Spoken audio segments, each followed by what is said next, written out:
If you're looking for a platform bed that's easy to put together and isn't going to break the bank, then I highly recommend this platform bed.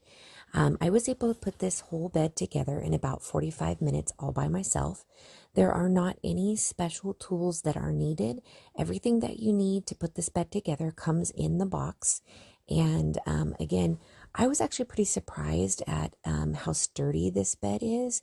And the material is pretty heavy duty. The metal rods themselves are sturdier and more firm than I expected based on the pictures. Again, I put this bed together in about 45 minutes and I did it all by myself, and all of the parts that you need are included and all the tools that you need are included.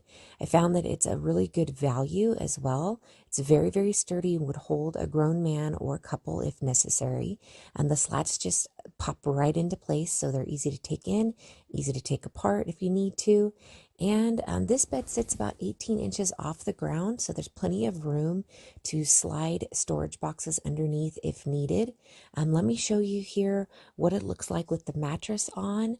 And again, it's pretty high off the ground, pretty sturdy, and you can store things underneath it if necessary.